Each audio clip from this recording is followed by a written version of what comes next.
Nigerian equities opened lower this week. They extended losses yesterday, as we've seen as well.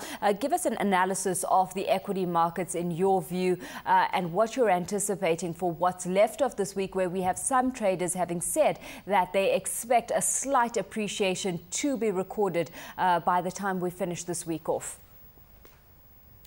Hello, Alishia. Good morning. As you've indicated, Nigerian equities opened the week on a negative note, and as of yesterday, it looked like the market extended some of the losses by approximately 1%, as we saw the all-share index fall to the level of 21,090 points. I believe, with the exception of a rare gain sometime recorded last week, the general market sentiment has been very bearish.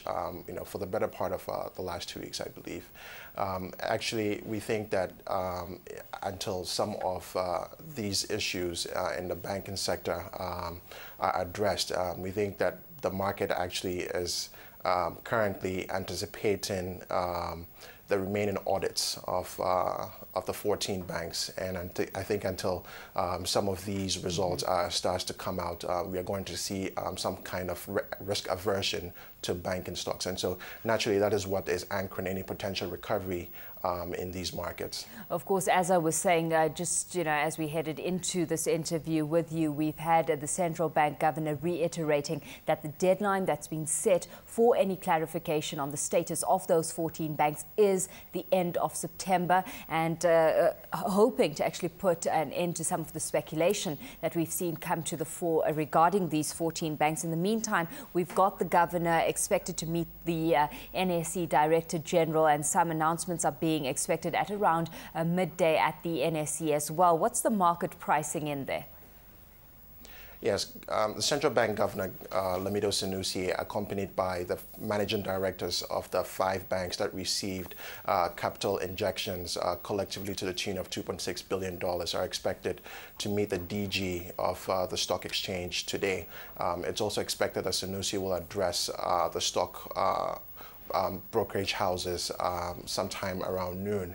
I think we don't have any special insight at this point as to what Governor Sanusi might choose to share at this particular session, but I think naturally we think Governor Sanusi might use this platform as an opportunity to further clarify his agenda for the banking sector. As you know, the banking sector accounts for a significant capitalization of the total capital market cap of shares listed on the Nigerian Stock Exchange.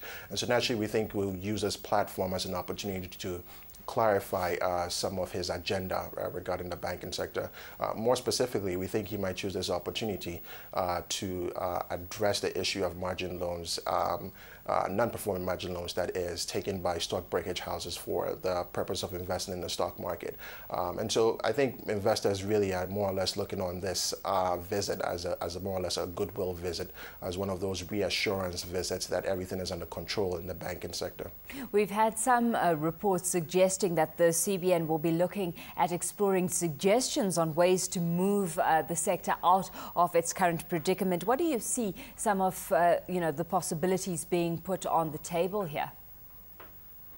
Well, as you know, one of the outcomes of the last Monetary Policy Committee was with regards to the approval in principle of an APF, an asset purchase facility fund, basically, which will be used to absorb some of the toxic debt of the balance sheet of these banks. Now, as I mentioned the last time when we talked, the CBN had indicated at that point that the modalities for this particular fund were still being worked out.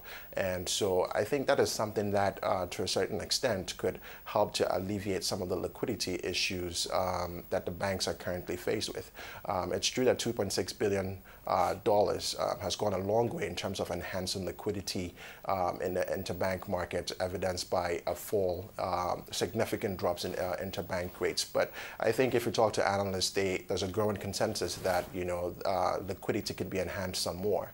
And so I think that is one of those issues that investors are looking keenly to see what sort of modalities are worked out of.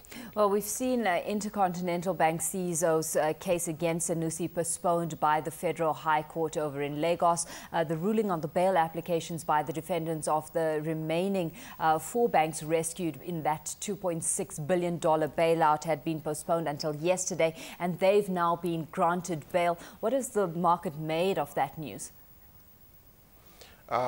Well, I think a lot of people are just watching, paying attention to what has happened in terms of like the prosecution of some of these managing directors. I think everyone has their right to defend themselves in court, and so it'll be interesting to see how things unfold. I think that is something that people at this point are just really paying attention to, sort of the legal aspects of this whole process. Yeah. I think it's important that it's quick. It's important that it's fast. It's important that it's not very long and drawn out, because we think that could potentially have negative effects on the markets. And so I think people are just paying attention very carefully to that. Especially given what you said in the beginning of this interview, that the market here is waiting for developments and clarity in the banking sector before we can foresee and start to price in any sustainable recovery